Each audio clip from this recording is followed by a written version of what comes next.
You know, some of life's most significant stories are told in the context of our greatest victories or our deepest valleys. And there's a story of that my family and I walked through that was birthed in one of those deep, dark valleys. And it began with that proverbial phone call that you never want to get and you're certainly not ready for, but it's the news that something tragic has happened, and everything from that point forward changes. And the call that day, about a year ago, came in from the local hospital.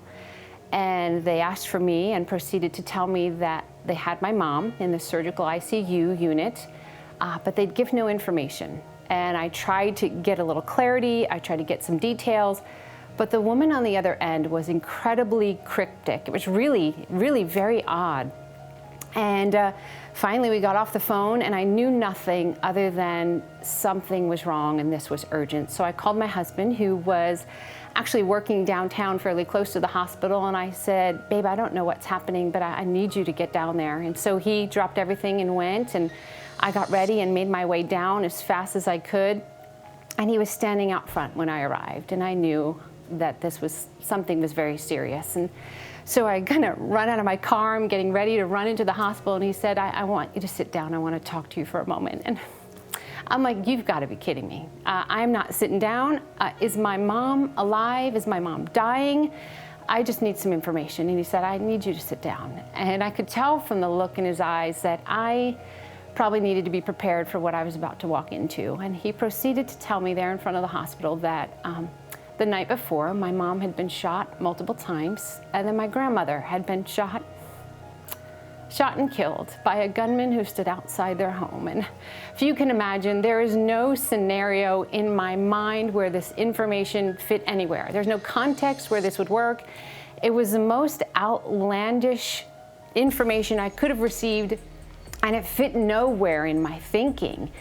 And you may wonder, why share a story like this? You know, everybody's got their sad, tragic moments, but for me, this story became the birthplace of an introduction and awareness of God's providence like I had never known before. And someone may look and say, but somebody was shot and somebody died, and you're going to say His providence was at work. And yeah, and I'll tell you why. The shooting took place on a Tuesday, but the Monday before, in my devotional time that morning, I was praying and journaling, and God broke into that prayer time in a very unusual way.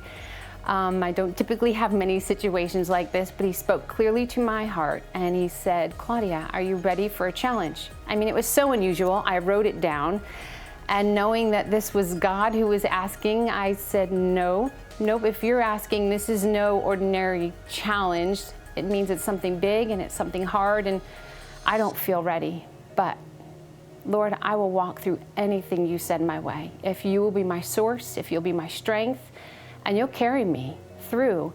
And so you have to know, in the days following this ordeal, I knew that God was in the midst of all of this. He was in the midst of the moments following, and He was even in the midst of the moments leading up to and during this terrible event.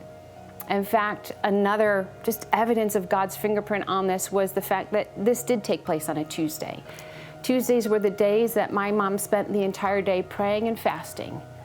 And I believe with all my heart it was because of her prayers and her fasting that night that my mom, at the age of 74, got up and walked away from a gunman who was about 15 to 20 feet away from her with a .40 caliber laser-guided handgun aimed specifically at her, and he let off 6 rounds. And if you look at the screen in the window of where they went through, they were all in very close proximity. He was aiming to kill, and my mom should not have survived. But she did. She got up and, for all intents and purposes, walked away.